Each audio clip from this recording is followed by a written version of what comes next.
여호와의 군대임을 잊지 말라. 여호와의 군대임을 잊지 말라. 아멘. 우리 하나님의 군대, 하나님의 군대. 41절 말씀 보니까 430년이 끝나는 그날에 여호와의 군대가 다 애굽 땅에서 나왔다. 군대. 어디가? 이제 군대가. 우리가 예전에 군대가 그러면 뭐 지금도 그런 부모님들 계시지만 우리 아들을 우리 마치 뭐 사지로 보내는 것처럼 그렇게 울며 그랬던 시절들이 있어요. 왠지 내가 배 아파 난 아들이 군대 간다 그러면 막 그랬던 시절들이 있었는데 요즘도 군대 간다 그러면 그래도 막 내 새끼 아까운 내 새끼가 군대가 이런 모습들이 가끔 TV를 통해서 보여지기도 하죠. 군대에는 잘 훈련되어진 그런 군인들로 이루어진 군대라야만이 그야말로 국방을 제대로 할 수 있는 그런 군대가 될 수가 있겠죠. 그런데 오늘 여호와의 군대라고 표현되어진 이 이스라엘 백성들, 군대, 군사의 무리 이런 의미 아니겠어요? 근데 이스라엘 백성들은 애굽 땅에서 430년 동안 있으면서 뭐 제대로 싸워본 적 있겠습니까? 무기나 제대로 갖춰본 적 있겠습니까? 그럼에도 불구하고 하나님은 이 이스라엘 백성들을 군대라고 표현한 까닭은 우리 대장 예수 길을 가지고 앞서 가신 예수 우리 따라갑시다. 이런 찬송가 가사처럼 이스라엘 백성들은 그야말로 10가지 재앙이 일어난 동안에 9가지 재앙이 일어날 때까지는 한 일이 아무것도 없었다 그랬죠. 그저 지키만 보고 바라만 보고 하나님 대단하신 분이야 라는 어떤 감탄만 했던 그 이스라엘 백성들인데 성경은 그들을 여호와의 군대다라고 표현합니다. 그걸 뭐라고 말할 수 있어요? 마치 야곱이 야복강에서 여호와의 사자 즉 천사와 씨름할 때 결국 야곱이 지잖아요. 한도뼈를 이렇게 쳐서 침을 당함으로 말미암아 천사가 날이 새어서 결국 승리하게 되는데 야 나로 가게 하라 그랬을 때 야곱이 나를 축복하지 아니하면 내가 가게 하지 아니하겠나이다. 네 이름이 뭐냐? 제 이름 야곱인데요. 그래?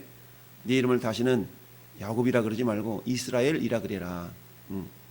그 이스라엘이라는 뜻이 하나님과 겨루 이겼다라는 뜻 아닙니까? 실질적으로 승리하신 분은 여호와의 사자인데 그 여호와의 사자가 야곱에게 네가 이겼다라고 야곱이 승리한 것으로 여겨 주시죠. 그만큼 야곱에게 있어서 그 야복강가의 천사와의 씨름은 간절했고 자기 형 에서를 맞닥뜨리기 위한 그 두려움 속에 쌓여 있었던 것이죠. 그런데 결국 그 두려움이 변화해서 담대함으로 변화되어진 그 모습, 결국 야곱이 변하여 이스라엘이 된 거죠. 이와 마찬가지로 이스라엘 백성들이 430년 동안 종살이 했지만 그러나 그 마지막 그 순간은 어떤 순간이었어요? 자, 35절 36절 한번 읽어볼까요? 35, 36 이스라엘 자손이 모세의 말대로 하여 애굽 사람에게 은금 패물과 의복을 구하며 여호와께서 애굽 사람들에게 이스라엘 백성에게 은혜를 입히게 하사 그들이 구하는 대로 주게 하심으로 그들이 애굽 사람의 물품을 취하였더라. 아멘. 자, 여기서 물품을 취했다라고 그 취했다라고 1번하고 저 밑에 주석 달린 모습을 보니까 약탈의 뜻이 있다라고 그랬죠? 여러분, 전쟁에서 어떤 상태가 약탈의 상태인가요? 상대 적군과 싸워서 승리한 이후에 적군들이 가지고 있던 군량미, 군수품 이런 것들 다 빼앗아온 상태를 우리가 약탈했다라고 얘기하죠. 이와 같이 이스라엘 백성들이 마지막 출애굽하는 그 상황을 성경은 마치 군인이 전쟁에서 싸워 이긴 그 상태로 약탈자와 같은 그런 모습으로 묘사를 하고 있습니다. 그러다 보니까 지난 430여 년 동안 그야말로 패배자요, 핍박자로, 핍박을 받는 자로 살았던 이런 이스라엘 백성들이지만 마지막 한순간 이때는 그야말로 그 모든 핍박과 박해와 여러 가지 어려움들을 역전으로 이겨낸 그 군사의 모습처럼 오늘 보여주고 있는 것이죠. 그래서 여호와의 군대다라는 말로 표현하고 있습니다. 이걸 통해서 우리가 알 수 있는 건 뭡니까? 따라합시다. 하나님은 역전의 명수. 그렇죠. 하나님은 역전의 명수입니다. 여러분 전쟁에서 다 지다가도 우리 6.25 사변도 생각해보면 어떻습니까? 저 소련군 중공군이 막 북한과 더불어 내려올 때에 우리 한국군이 밀려 유엔군과 연합하에 밀려가다가 낙동강 그야말로 그 해변까지 하구까지 이렇게 밀려났던 거 아니겠어요? 그러다가 메가더 장군에 의한 그 인천 상륙 작전으로 결국 역전이 일어나게 되죠. 이와 같이 이스라엘 백성들이 종살이했던 그곳을 출발해서 나오는데, 자, 이 출발해 나올 때 언제 나왔나 봤더니 민수기 33장 3절, 창세기, 출애굽기, 레위기, 민수기. 저 민수기 33장으로 한번 봐볼까요? 민수기 33장. 민수기서는 이스라엘 백성들의 광야 생활을 기록한 성경이죠. 민수기 33장. 자, 우리 1절부터 3절까지 우리 합독합니다. 모세와 아론의 인도로 대오를 갖추어 애굽을 떠난 이스라엘 자손들의 노정은 이러하니라. 모세가 여호와의 명령대로 그 노정을 따라 그들이 행진할 것을 기록하였으니 그들이 행진한 대로의 노정은 이러하니라. 그들은 첫째 달 15째 날에 람셋을 떠났으니 곧 6월절 다음 날이라. 이스라엘 자손이 애굽 모든 사람의 목전에서 큰 권능으로 나왔더니. 아멘. 그랬더니 애굽인은 여호와께서 그들 중에 치신 그 모든 장자를 장사하는 때라. 여호와께서 그들의 신들에게도 벌을 주셨더라. 아멘. 그러니까 그 이스라엘 백성들이 애굽 땅을 떠나올 때가 언제였어요? 첫째 달 15째 날이죠.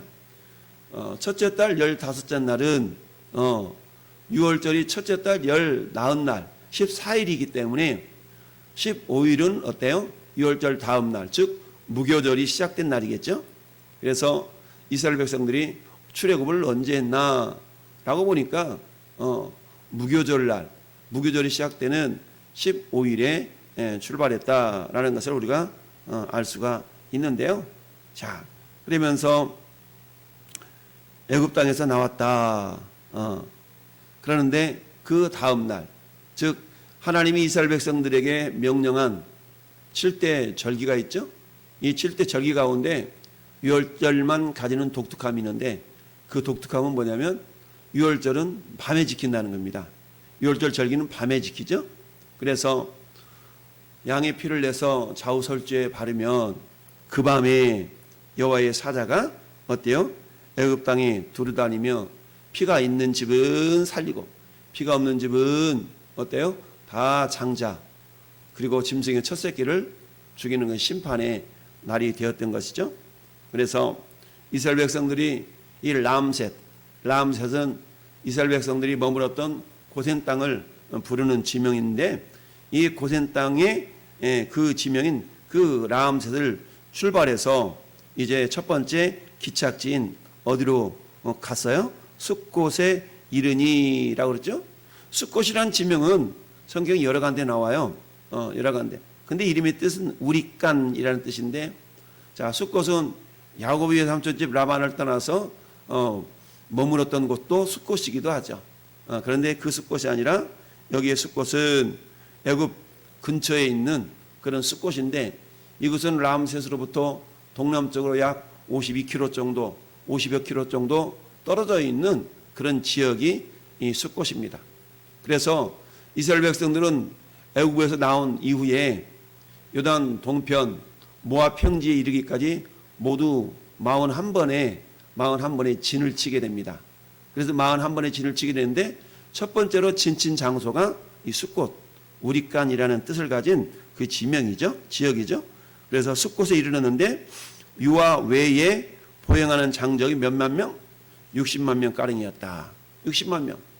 야, 그러면 어린이, 여인네, 여자들까지 합치면 학자들마다 200만 명에서 한 250만 명 정도 된다라고 이렇게 계산을 하는데요.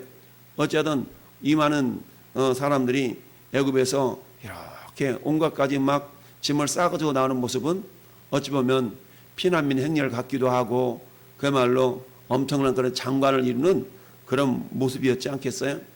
200만 명이나 되는 사람들이 막 몰려 나오는 그 모습을 한번 상상해 보세요. 야, 그런 엄청나게 많은 사람들이 나왔는데 그래서 뭐로 여겼어요? 여호와의 군대다. 여러분, 야곱이 아들 요셉의 초청으로 애굽 땅에 들어갈 때에 그 인구가 약 70여 명 정도 되었다고 그러잖아요. 70여 명이 200만 명으로 늘어났으니까 얼마나 많은 부흥입니까? 이것은 하나님이 아브라함과 맺으셨던 그 언약이 성취되는 순간 아니겠어요? 그걸 확인해 볼 수 있는 그런 순간이죠. 하나님의 약속은 반드시 이루어진다라고 우리 어제 저녁 말씀에 우리가 묵상해 봤던 것처럼 이처럼 하나님은 이스라엘 백성들이 결국 유월절 다음 날 군대를 이루어서 나오도록 했다. 그런데 군대라는 것은 전쟁 용어이지만 막상 이들이 마지막 애굽 사람들에게 금 내놔, 음 내놔, 옷까지 내놔 이렇게 얘기할 때마다 그들은 알았어 빨리 가 이러면서 다 마치 전쟁터에서 군인에서 싸움에서 승리한 군인들이 약탈해 가듯이 애굽 사람들로 하여금 이스라엘 백성들에게 주도록 하나님이 은혜를 베풀었다. 이렇게 35절 36절은 말씀하고 있죠.